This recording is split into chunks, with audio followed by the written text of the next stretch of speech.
بسم الله الرحمن الرحيم. الحمد لله رب العالمين، والصلاة والسلام على خير خلق الله محمد وعلى آله وأصحابه الكرام وتابعيهم بإحسان إلى يوم الدين. ربنا أرنا الحق حقا وارزقنا اتباعه، وأرنا الباطل باطلا وارزقنا اجتنابه. ربنا آتنا في الدنيا حسنة وفي الآخرة حسنة وقنا عذاب النار. برزان خوشویستانم لخزمت وانا كاني أمويكان دولتي وخزمة إسلام جيان بسر أبين باسي جياني عبد الملك كوري مروان لخزمتي أوستان ليشتين أويك عراقي هنا وجرد صلاتي أمويكان وتواني لو فترة الزمنية أكات الزمني إمارتي أو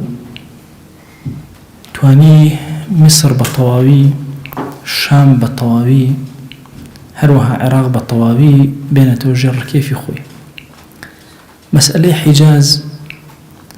لهميشا لكم روجي بابلن هاتنا سركاري أم جاكين بالملاني كي زور قورب ولا قال عبد الله كوري زبيرة رضا ورحمة خوي لي يارا كومالي حملي زور قورا لوني وانا كراوة كومالي باولين هيرشي قورا كراوة سر الحجاز لو أنا ناجح نبون لمرواني كوري حكم لو كاتو لزماني باوكي عبد الملك ورده أم لا ندسي فيها كردوا كوم الله مناوشاتي زور لزماني عبد الملك كوري مروان بيش أوي بالطاوي زالبي بسر حجازة روي داوا يكم حملة جيشي ابن دلجي قينية كهلا زماني مرواني كوري حكمة أم جيشي ناد برو يحوت هزار كذبون ديار جيشك ورده روشتن چند شويني كان كنترول كرده ولا ناو حجازة بلام لدواترا توشي بربركاني بون لقال عبد الله كوري زبيرة وأويش عبد الله كوري زبير حارسي كوري أبي الربيعي بجيشك ولا بصرة والنار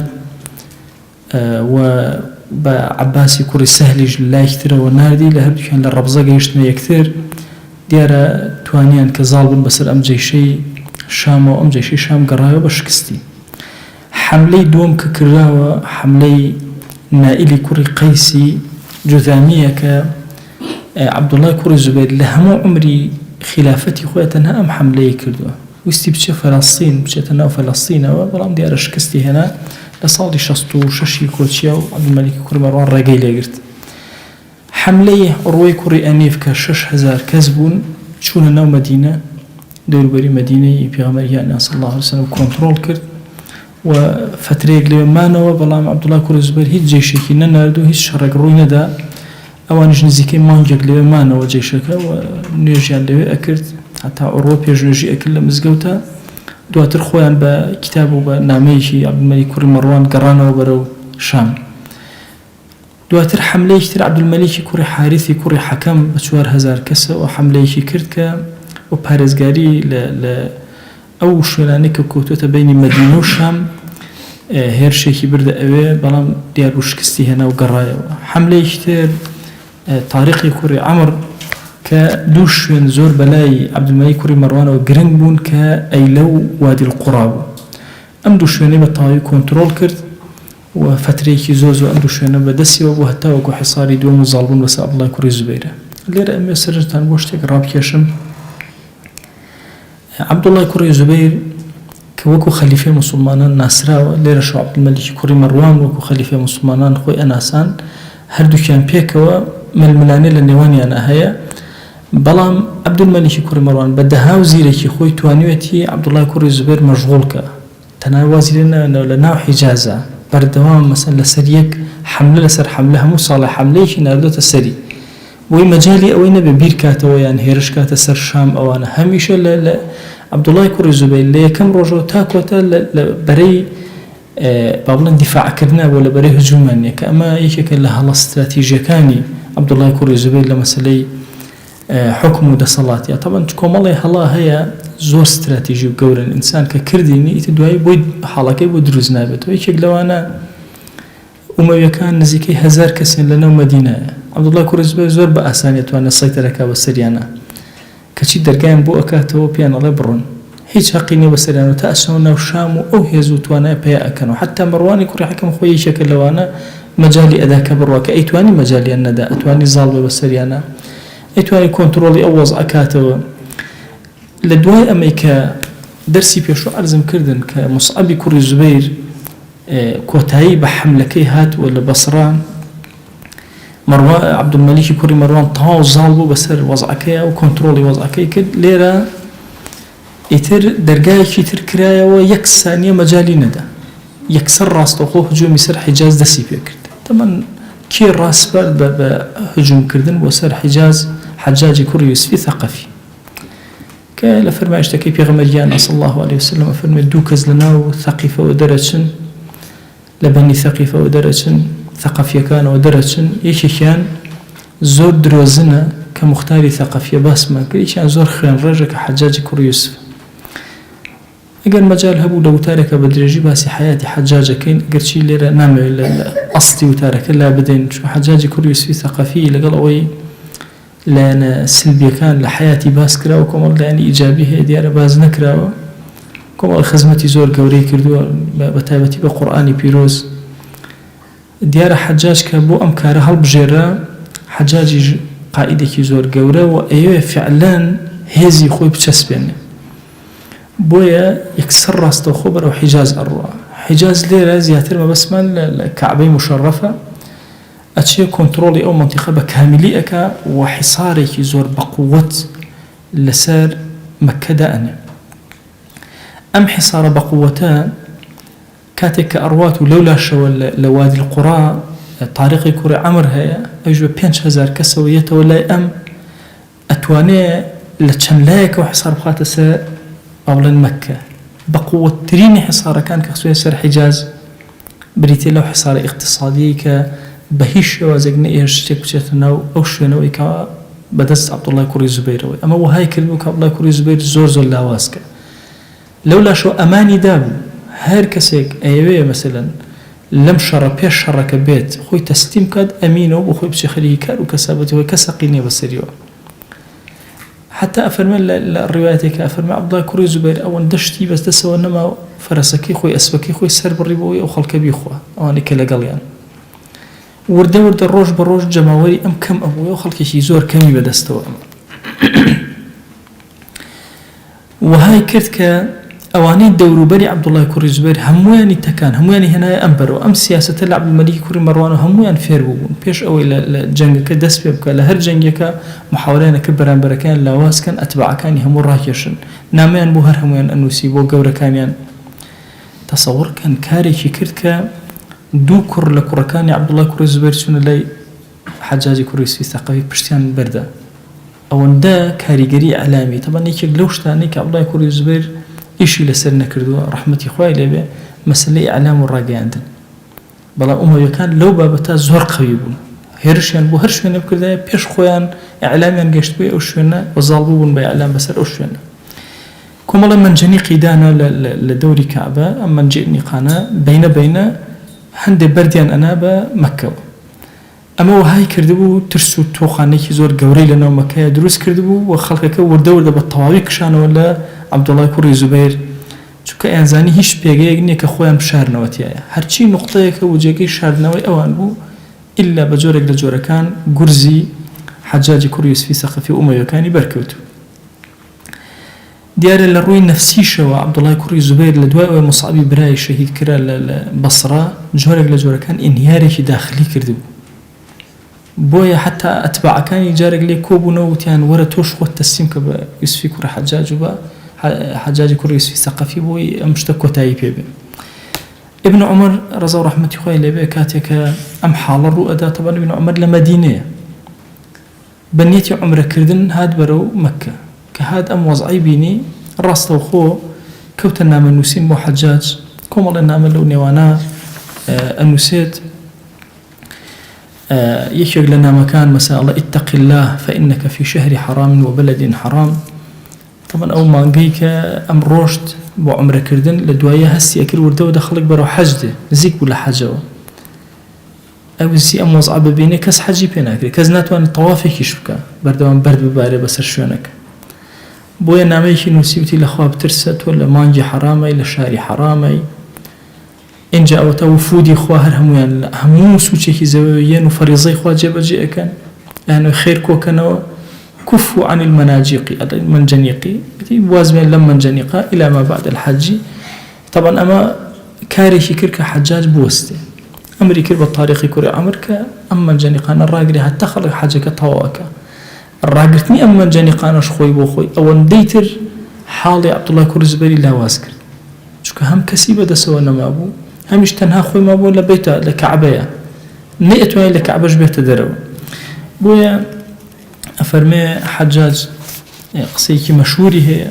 وتي من شبكم إني لكاري والله إني لكاره لما ترون أويك أم بردانا أتقين ما تشارم ناشار شو تكعب ناتوانو هيشي ليبكم نايا تدروا ململاني ناكا ليو وستاوا إم تشون بها المدروا تشي ليبكم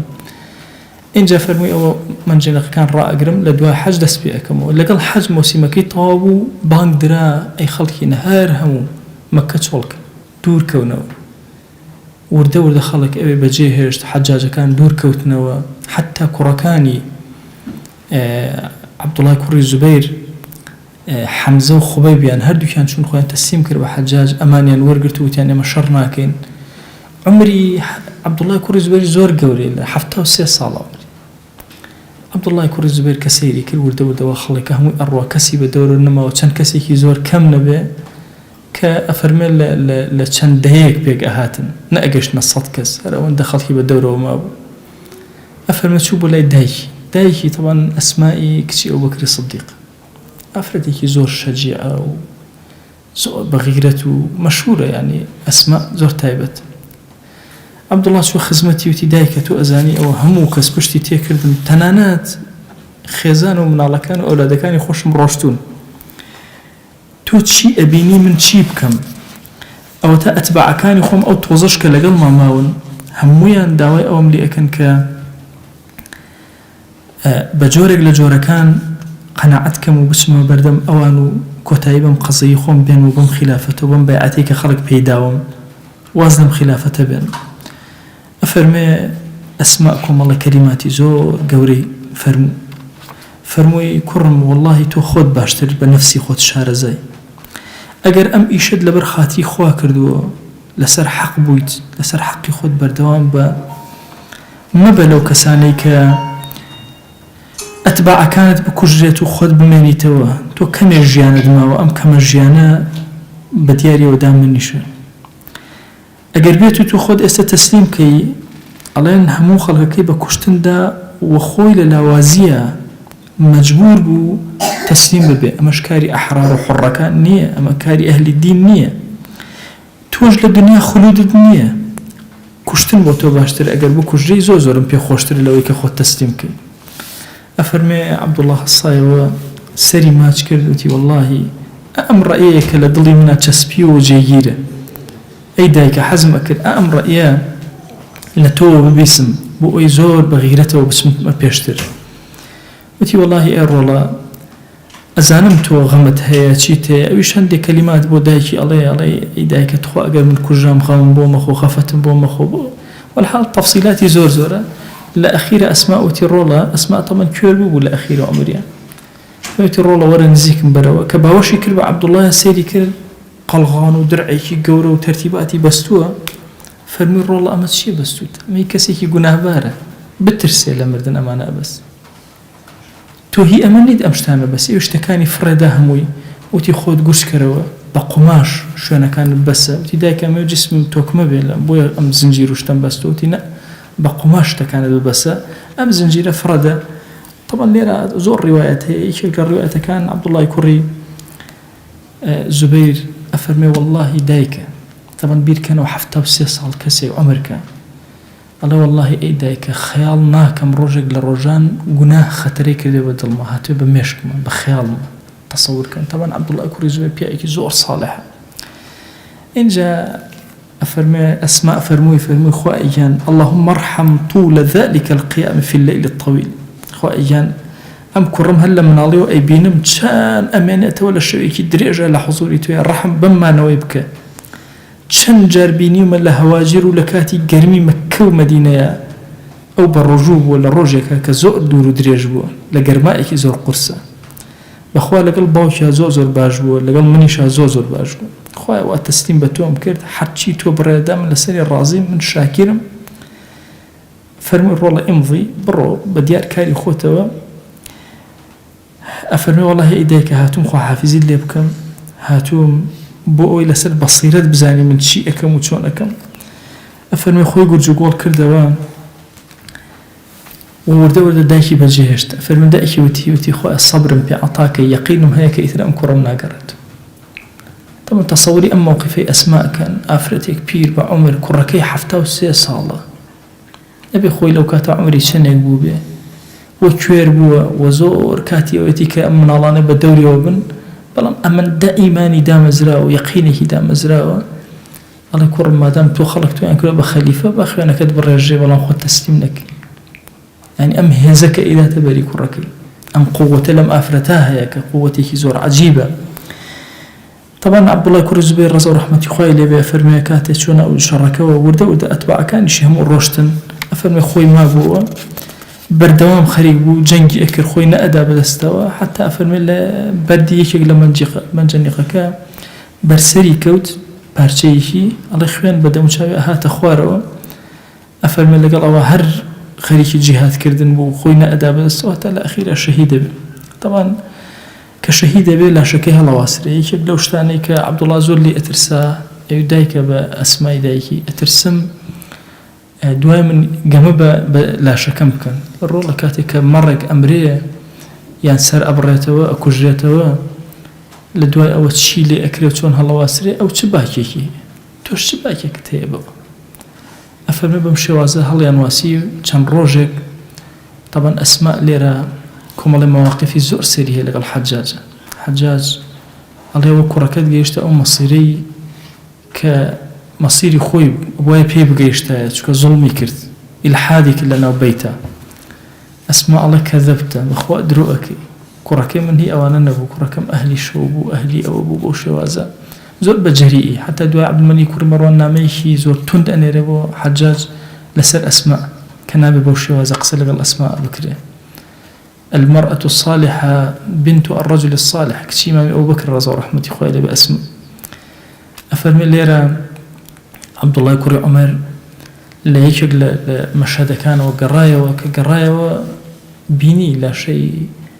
عبد الله كوري زبيري بيني كهالواسرة وفرمي لبردم يا وساوتي والله شنجار أم جنجم بيني وشو حتى بياني ببي وكردته لحضوري خويا شنجار بيني ولا ركوعة شنجار بيني وبرجوبون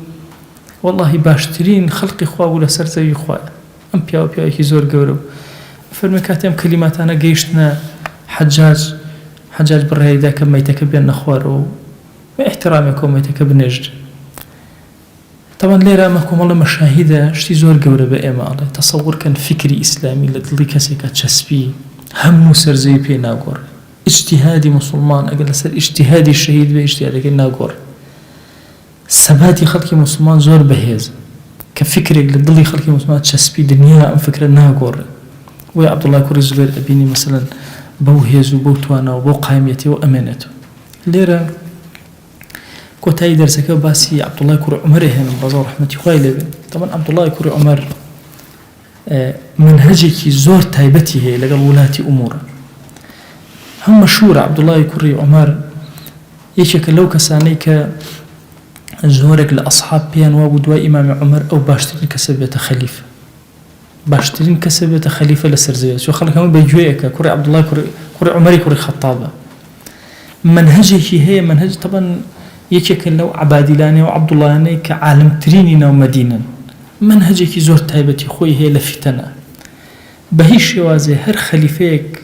أجر اختلاف دروزو بقط أبدا بيعتي بكسي الندى بلام أجر همويان كوبو بن أيش بيعتي بيدا وهكذا خالد جوهرية كان كعبد الله كوري عمر للسياسة حياتي خويا دو عبد الله كوري عمر يجيك لو كساني لي نقرا ويك خزم لخزم مكاني ليك فتنة لفتنة كان بجداريك طبعا هيش كسيكت لها والله نبي غمريان صلى الله عليه وسلم أو خاليت يعني كبيد مثلا نكخوي مجال ندى خزم مكاني شي توشي هلب نا أولادي نا أحفادي نا دورو بري بۆیە لە دوای ئەمەی کە عەبدوڵای کوڕی زوبەیر شەهید دەبێت طبعاً ئیتر تەورێکی جەدیدی خلافەت دەست پێ ئەکا ژیانی سێهەمی عەبدولمەلیکی کوڕی مەڕوانی ئومەوی دەست پێ ئەکا کە ئەو ژیانی بوون بە خەلیفە و ئەمیری ئیمانداران هەر هەموو چوە کەس بەرابەری ئیتر نەماوە. یەکەمین کەس کە نامەی بۆ ئەنووسێ بۆ بەیعەتدان عەبدوڵای کوڕی عومەر ئەفەرمێ ئیتر ئێستا هیچ کەسێک نەماوە لەناو ئومەتا اختلافی هەبێ منش لە کاتی کۆیی ئومەتە بەیعەتی خۆمەتە بەیعەت ئەدا بە عەبدولمەلیکی کوڕی مەڕوان و چەند عەبدوڵای کوڕی زوبەیر پیاوێکی ساڵحە و محاوای لەگەڵەکە بەیعەتی ناداتی مەڕوانی کوڕە حەکەم بەیعەتی ناداتی عەبدولمەلیکی کوڕی مەڕوان بەیعەتی نادا بەس کاتێک کە ئومەتی ئیسلامی جەمع ئەبێ اختلاف لە بینیان نامێنێ ئەبێتە عەبدێکی زۆر مطیع نەک خۆی ئەفەرمێ ئەوە بە ناوی خۆم و تەواوی خزمەکانمەوە ئەم بەیعەتت بۆ ئەنێرم یەک کەسیان لە قسەکەی من دوان ناکە هەر هەمویان لەگەڵمان پێکەوە تا بەیعەتت ئەدەین. بۆیە ولما أفرمون منهج عبد الله كوري عمر منهجي كي زور قول منهجي وحدتي أمته ابن عباس رضي الله عنه همان فكري هي حتى مثلا بابلن محمد كوري حنفية كوري إمام علي همان منهجي هي دواي هم وأنا بعد أدن بعبد الملك كوري مروان وعبد الملك كوري مروان بالطواوي أبيت أميري إيمان داران لسرتها سري جهاني إسلامي إن جا دواي أما جهاني كتري عبد الملك كوري مروان دس بيك وحياتي كتري دس بيك قرنج أوي إما أزانين أم الملاني أنا لسرت سلطة ودا صلاة وأول لنا دولتي مسلمان دروز بو بلام أما زور أسايا بالنسبة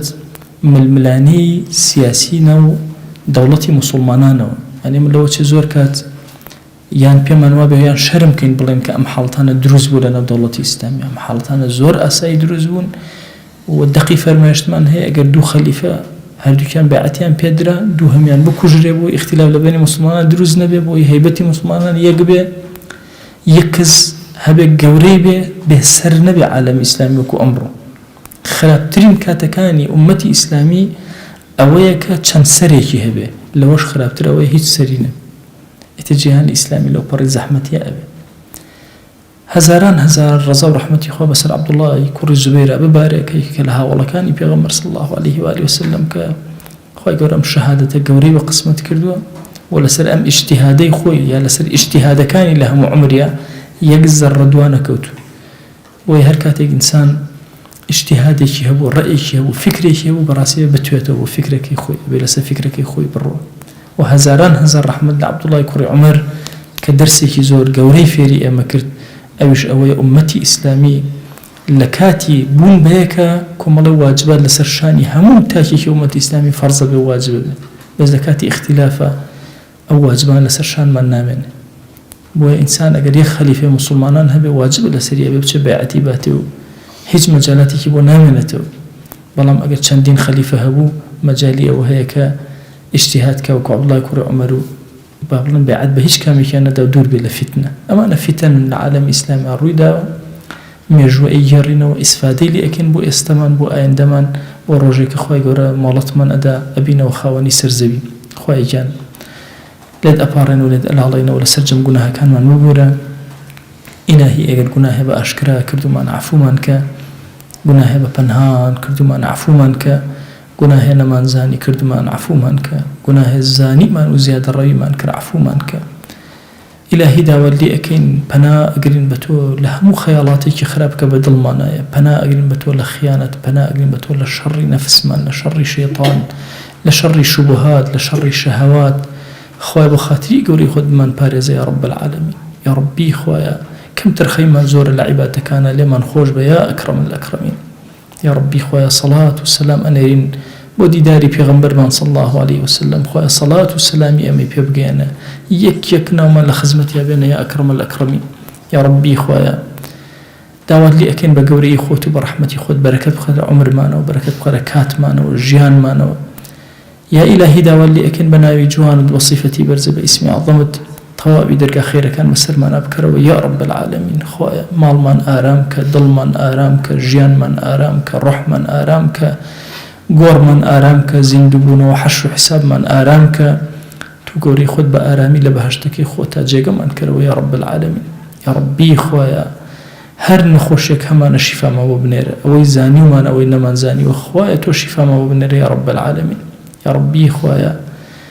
هەرچی حاڵی و ناحاڵیەکمان هەیە خوای تۆ خۆت بەهانامانەوە وەرە تو گەورەی خۆت خوایە ئەگەر بێ حاڵ و ماڵین ماڵدارمان کە ئەگەر بێ مناڵین مناڵمان پێ عەتاکە ئەگەر بە مناڵین مناڵمان ساڵحکە ئەگەر کەم ڕزقین ڕزقی حەڵاڵمان زیادکە ئەگەر قەرزارین قەرزی شەرشانمان سووکە